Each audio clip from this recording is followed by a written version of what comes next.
Welcome, little darklings, to the first communion of flame and sin. I am your shepherd through these scorched pages. Hellvoice, keeper of the damned, chronicler of the fallen. Before me lies a tome, born in the furnaces of the pit itself.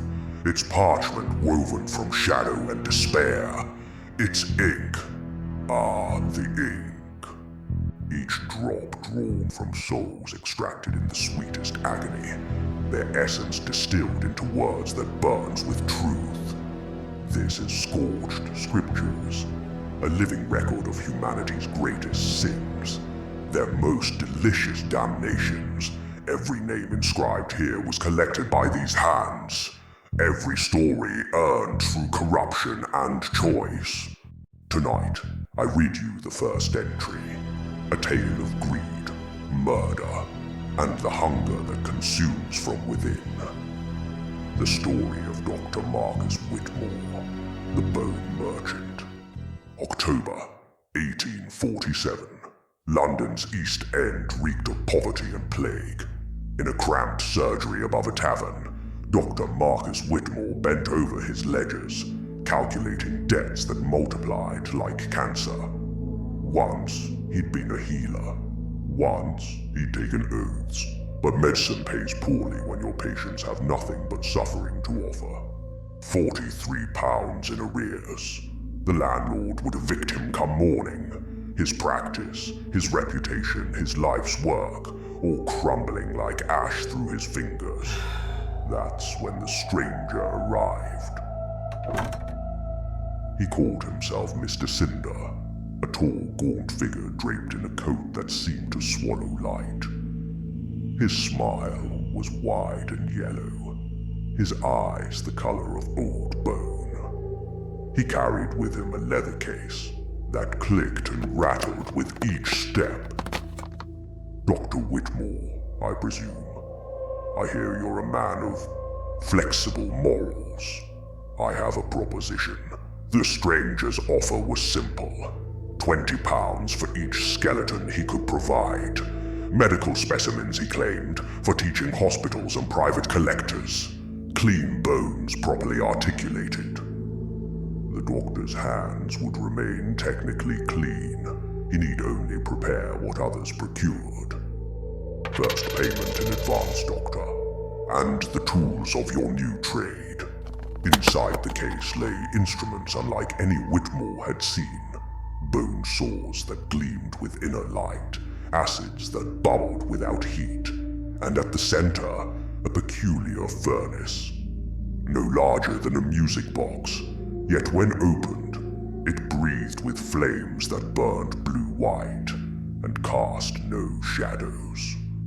The furnace, Cinder explained, would strip flesh from bone in minutes, leaving perfect specimens without the mess of traditional methods. Whitmore's medical knowledge would ensure proper preservation. Simple, profitable, necessary. The contract was signed, and the doctor's first delivery arrived that very night. A vagrant who died in the workhouse. Whitmore told himself he was serving science, helping the living by studying the dead. The furnace worked exactly as promised, its flames consuming everything but bone with surgical precision. £20, more money than he'd seen in months. The landlord was paid. Food returned to his table. His practice stabilized. All it cost was the occasional use of bodies that would rot in potter's fields anyway. But as October deepened, so did the requests. Mr. Cinder's appetite grew. Fresher specimens, younger bones, specific requirements. And with each delivery, the doctor noticed something troubling. The furnace's flames burned brighter, and the money felt warm to the touch, as if it remembered the heat.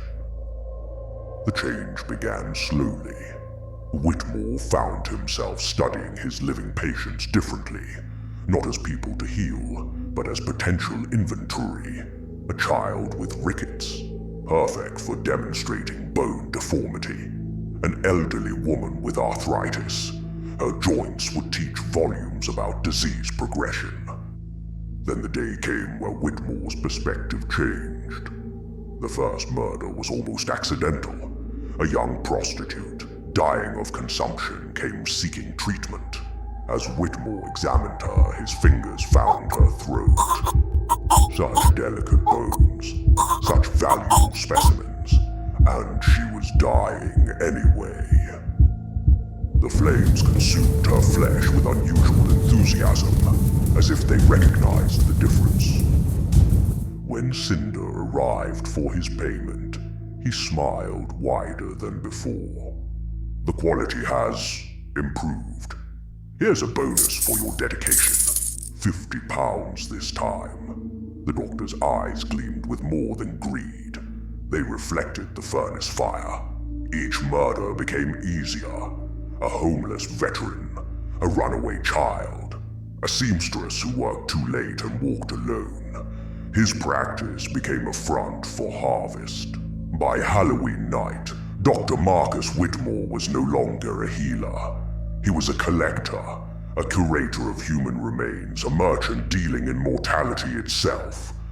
His surgery was filled with articulated skeletons, each one a life he'd stolen. Each bone polished to perfection by hellish flame. That's when she arrived. A woman in labor, desperate, alone in the storm. Perfect timing, the doctor thought. Mother and child. 2 specimens for the price of 1 difficult delivery. But as Whitmore approached with chloroform and dark intent, the woman looked into his eyes and saw the truth.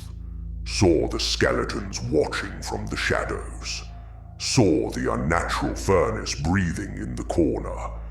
"You're a monster," she whispered, horrified. In her terror and pain, she delivered early. The child's first cry pierced the night, and something in that sound broke whatever remained of Whitmore's humanity. He grabbed the newborn, thinking only of the perfect tiny skeleton it would provide. But as he approached the flames, they turned.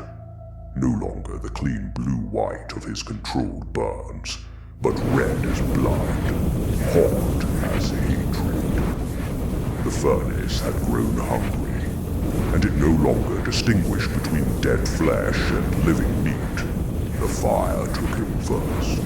His hands, then his arms, consuming the merchant of death even as he held his final victim. His screams joined the chorus of all those he'd murdered, their voices rising from the flames like accusations. When the authorities found the surgery, they discovered 47 complete skeletons and the charred remains of Dr. Marcus Whitmore, clutching somehow an unharmed infant. The child survived. The monster did not.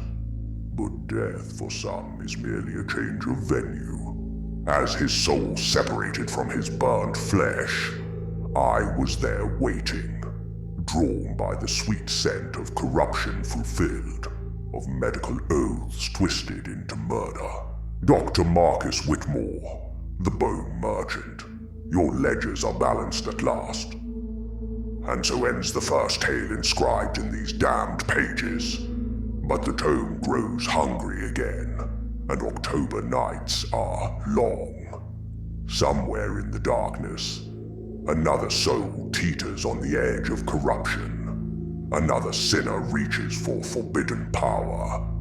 I'll be listening. I always am.